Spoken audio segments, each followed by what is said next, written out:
back in February of 2015, I found a lump in my right breast. Fortunately, I live in Amsterdam in the Netherlands, and they fast-track this kind of stuff. So I was able to get a mammogram, an ultrasound, a biopsy, and the results all in 36 hours. I found out it was positive. Not good news. Did some additional testing, decided to go the traditional route, did chemo, switched up my diet, switched up my exercise, downloaded the Calm app. Sorry, didn't know about you yet. And I pretty much sailed through chemo. You wouldn't have known that I was sick other than the fact that I had no hair. And I convinced myself that there were upsides of this. My husband definitely thought so because I got ready far faster to go out to dinner. I also found out that I liked short hair.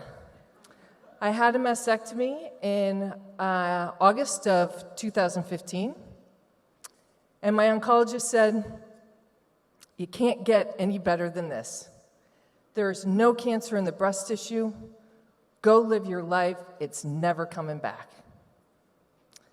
Until it did. So it was March 2019. I'm in the gym, completely blow out my back, 2 herniated discs. I end up in a back clinic getting cortisone shots, physical therapy, not fun. August rolls around, and it is just so much worse.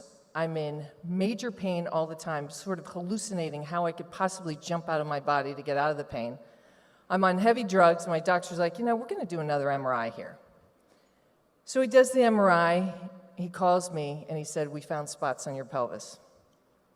Within 2 hours, he had this over to my oncologist, and she called me on the phone, and she said, "Don't freak out. It's not bad until it's bad. I scheduled you for a PET. I'll see you in a few days." So I went in with my husband, and it was worse than bad. It was in both legs, it was in my collarbone, it was in my spine, it was in my shoulder, my neck, both arms, and my jaw. And all I kept thinking was, well, now I know why my jaw is so stiff in the morning. I was just in shock. And I just looked at her and I said, "I need 20 years. I have to see my kids through their first baby." She looked at me like I was insane. There was like, no way you're living 20 years. So I left, freaked out for a few days, and fortunately I work in healthcare, so I have a great network. I got great advice both from the US and in Europe, and I put together a treatment plan. And at this point, it was going to be East meets West, because there are serious gaps in the West, and there's also gaps in the East. And clearly, I was attracting this cancer to me. It was never supposed to come back. So within about 24 hours of saying, I've got to do something for my being, not just my body, I was told about Dr. Joe Dispenza by both friends in Europe and the US within 24 hours. I'm thinking that's a sign. So I looked you up, London Real, watched the interview, and I was sold. I mean, I come from this healthcare world. I have a bit of an analytical mind, but I also am quite spiritual. And I said, okay, this is what I'm doing. I'm doing it for a year, and I'm going to do na to anybody else who tells me to do all other kind of stuff. I'm going all in on this. And the first thing I did was buy the Intensive and Progressive and actually listen to it.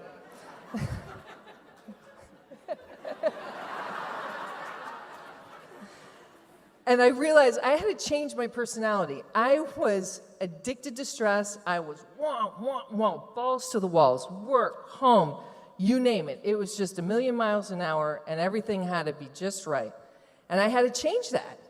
So I became extremely conscious of every thought, every feeling, every behavior. And let me tell you, it was exhausting. Not to mention, I was still in excruciating pain because of my back. Within 2.5 weeks, I was all now into the whole meditating, doing all the management of my thoughts. The pain was gone. And when I mean gone, I mean totally gone. My pain management doctor was like, that's not possible. And I said, it is. And he goes, Evie, when it comes back, call me immediately. And I said, it is never coming back. And with that, my husband, who I can't say too much about because I'll just burst into tears, who is my everything, he said, "Now, who is this guy?" And I said, "Dr. Joe Dispenza." He goes, "Okay, I'm in. I'm doing this with you. We are doing this together. If you can beat the pain,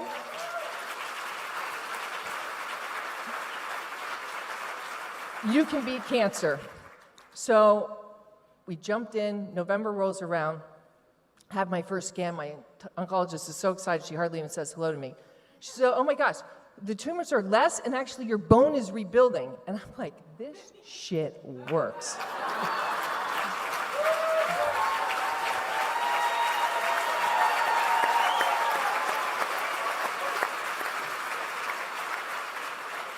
So now we're moving into December, and just to demonstrate how my personality has changed, I'm in the car with my daughter at least. We're picking up her passport, her new one. We live in the Netherlands, so you have to have different documents.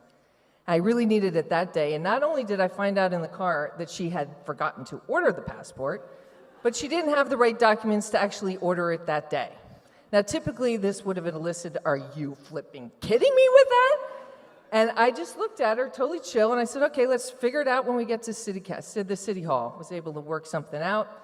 We got the passport ordered. I get back in the car, fully expecting I'm going to get all kinds of accolades that I did not flip out, get irritated, or mad. Nothing. I got nothing. So I'm at dinner, and Elise starts to tell the story. "Oh man, you should have seen I had all these problems with the passport." And Mom didn't get mad at all.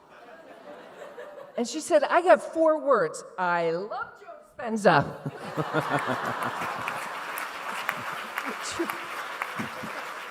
Now, I promise to say one thing right here because my younger daughter, Ella, claims copyright on "I love Joe Dispenza" in the Jennis household, and she made me promise to say that up here because she started it. So January, we go to Bogota, go to the Progressive. I'm meditating twice a day at this point, just loving life. Everything keeps getting better, better, better, better, better. August rolls around. I had been flirting around the normal, and August comes, and I have normal tumor markers. Just inside normal. Totally psyched. Big celebration at home. But then what I did, which I realized in retrospect, big mistake, is I went in maintenance mode. I didn't flip back. I just didn't continue to peel the onion. I didn't continue to grow and develop. And within weeks, it all started coming back. And that is a kick in the ass, I have to tell you, after all of that, to have it all come back. And it came back, and it came back, and it came back, and it's January, February, March. The weird thing is, though, I look perfectly healthy and I have no symptoms, which my oncologist cannot figure out, but I knew why. And I had not lost any hope at this point. I just figured, okay, there's a lesson here, there's a lesson here. Go to Orlando, where I met Hemel. And I had a mystical experience. I saw myself old, and like pushing 90 old. I was so excited, I was hysterically crying as I ran over to myself, and I'm hugging myself, and I'm looking at it because I'm realizing, okay, I didn't die because I'm 90. And she looks at me, and she holds my face, and she said, do not worry, you're going to live an incredible life. And I am just, speechless, crying, the whole bit. And I realized after that that was a gift that I was given, and that most likely things were going to get worse before they got better, and this gave me something to hold on to when that happened. So I buckled up, and sure enough, it got pretty flippin' bad. By August, my back was completely covered in tumors, my neck, my shoulder, my pelvis, my hips. And worse, it had hit my liver, and in a big way. I still had no symptoms. My oncologist looked at me, he goes, I look at you, you look perfectly healthy. I look at the scan, you should look like you're dying. I don't get it. I said, it's a meditation thing I do. And he's like, yeah. So I said, I'm going to Marco Island. And he said, no, you're not. You're going into chemo immediately. And I said, there is no way I'm doing that. I'm going to Marco Island. That's where I need to be. And so I cut a deal that I would do a biopsy and stuff before I left so they could start a genome study. And on my way home, I ran into my friend, and I was telling her how furious I was with myself, that I had done this to my children, that I had done this to my husband, And I couldn't believe that I hadn't fixed it. And she looked at me and she goes, "Do you have any idea how screwed up this is?" And the Dutch are pretty blunt, and she's one of those. And I just looked at her and she said, "Be kind to yourself. Love yourself. What is wrong with you?"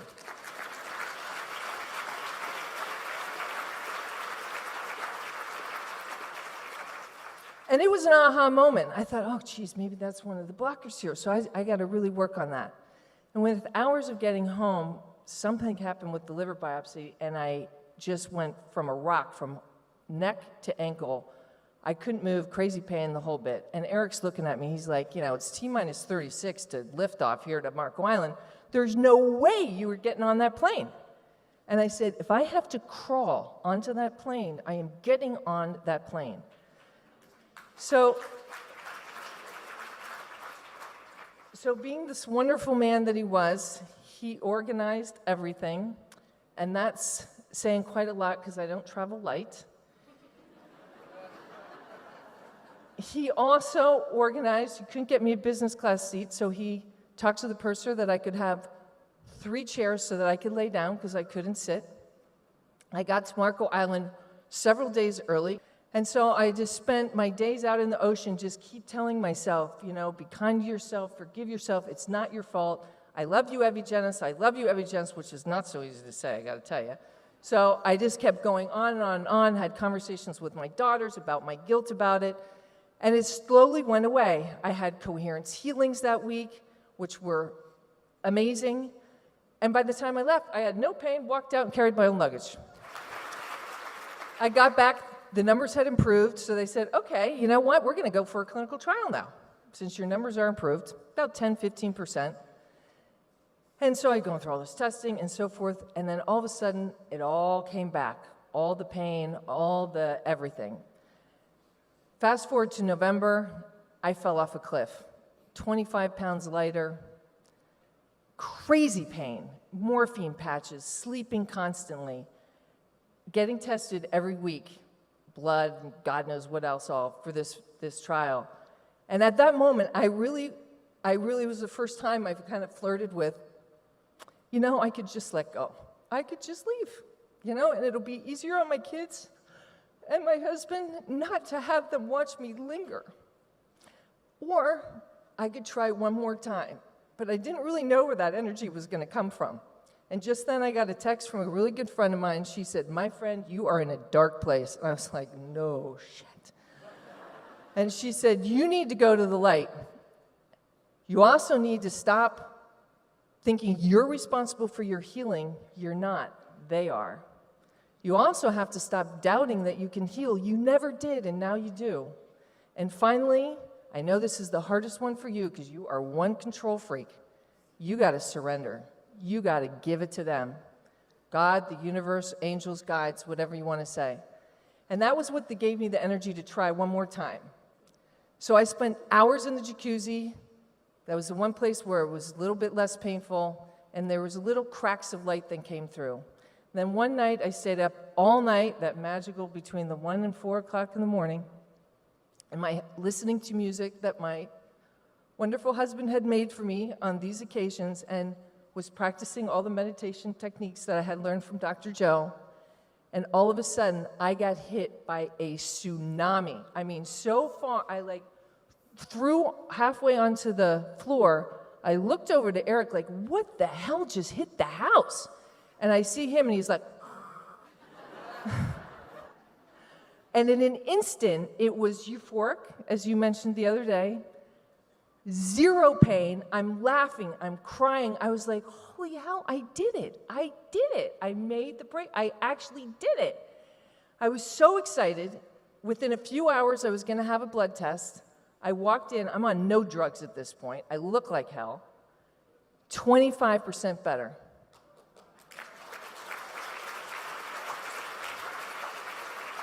And they're all like, what is this? This is weird. They thought, okay, this is just a weird anomaly. Next week, 40% better. Next week, 60% better. Next week, 70% better. I got to January, and I'm really getting flirting now with normal. And my oncologist, who's been a skeptic the whole time, he said, "This is just unexplainable to me. I just don't get it." He goes, "I just don't get it." He goes, I did put you on a drug, but this should absolutely have no effect yet." And Eric leaned in, and he goes, "It's not the drug, doctor. It's her. She's doing it." And he leaned back in his chair, and he said, "Okay, Evie, I'm ready for the book."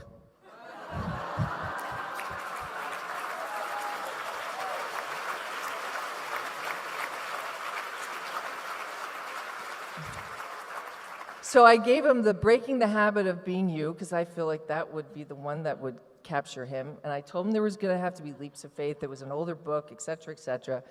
He's like, "Okay, I'm going to read it." So I saw him 2 weeks later, and as I was leaving, he said, Hey, you didn't ask me about the book."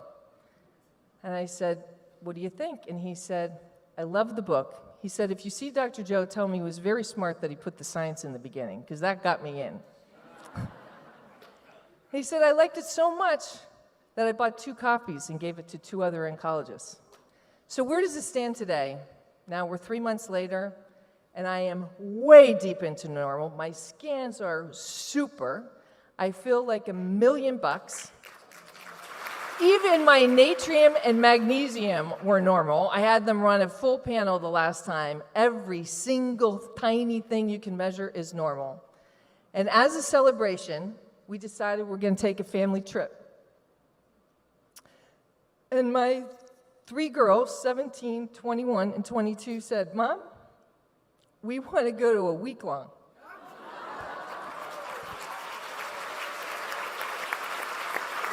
We want to learn how our mom healed herself. Thank you. She could have had a lot of doubt, and I'm sure she did, but I know she showed up for herself every day. I'm sure she felt really bad. Her body felt really sick, a lot.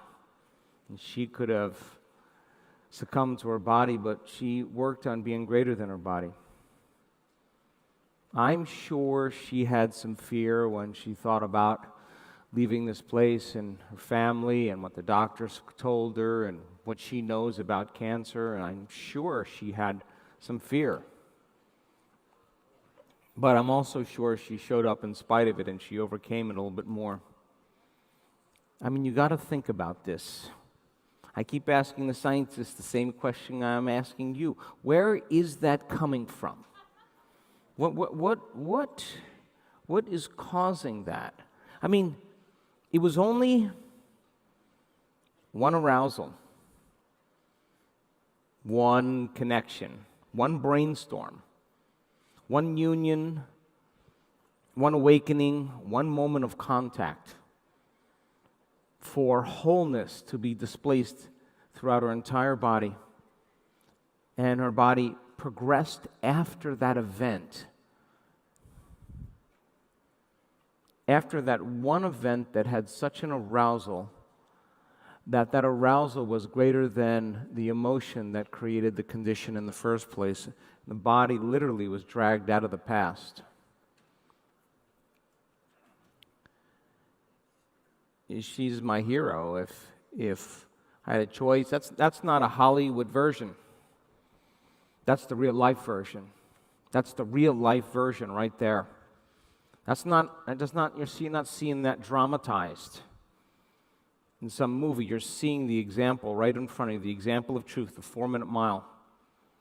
It only takes one person to break the 4-minute mile, and then everybody started doing it. It's just in the consciousness that it was possible. Up until that point, the doctors, the physiologists said it was impossible. Impossible. The body couldn't do that.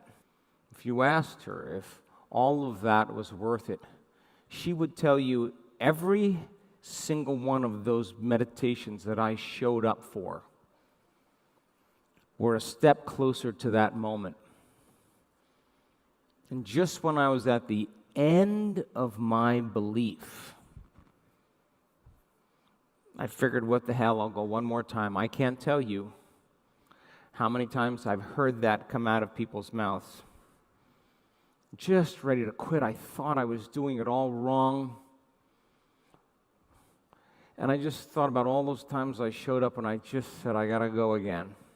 I gotta go again. And that delicate tightrope between intention and surrender. You overintend, you're trying. You over-surrender, you give up. It's a tightrope to walk that, and she ran into something big. Where that information is coming from that is causing her body to be more whole is not coming from her senses. It's coming from information from the field. I keep asking the scientists, where does that information come from in the blood? Where? Nobody's taken a pill. Where's it coming from? I'm curious. Well, frequency carries information. Don't you know exactly what you're doing, you're becoming? Don't you know if you keep doing that, you will?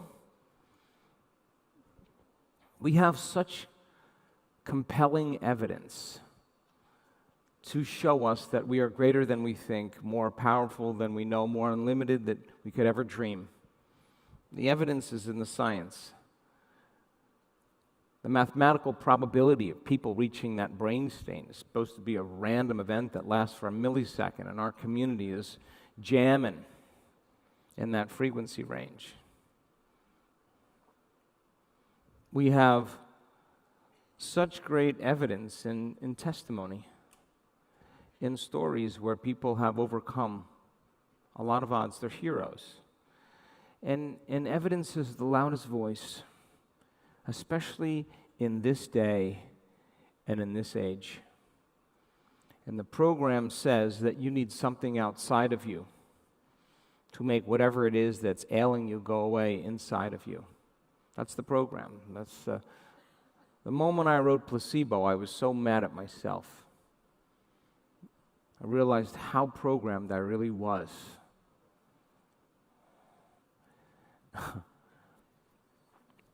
Program for limitation is becoming dependent on something outside of you to change your internal state. And when things go good, you feel good. When things go bad, you feel bad. That's what we do.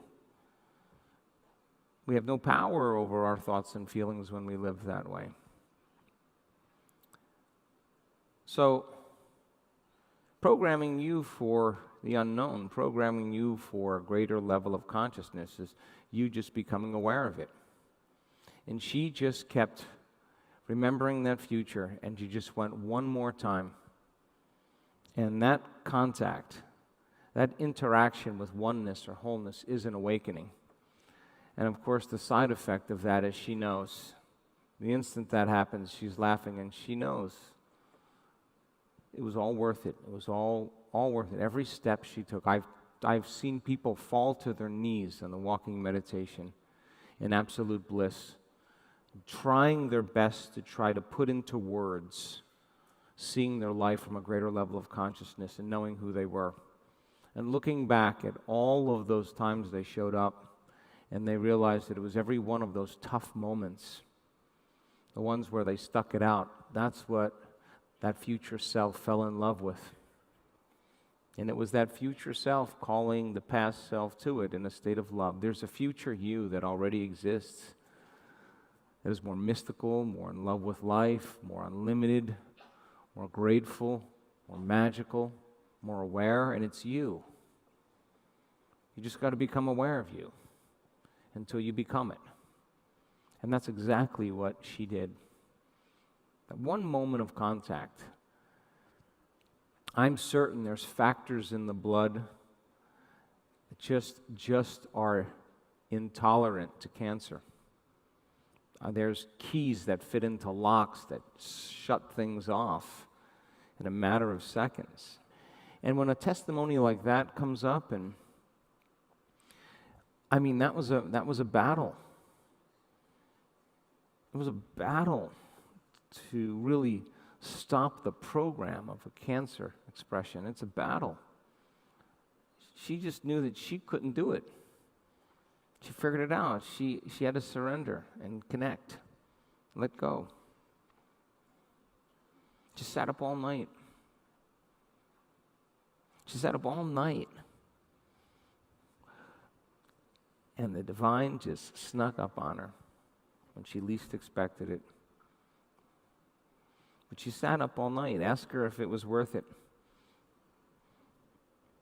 Ask her if she didn't choose to sit up that night, what may have happened. I don't know, but that was her moment. You can't ask her what meditation she did. She just overcame herself enough times until she was worthy to receive. And she surrendered.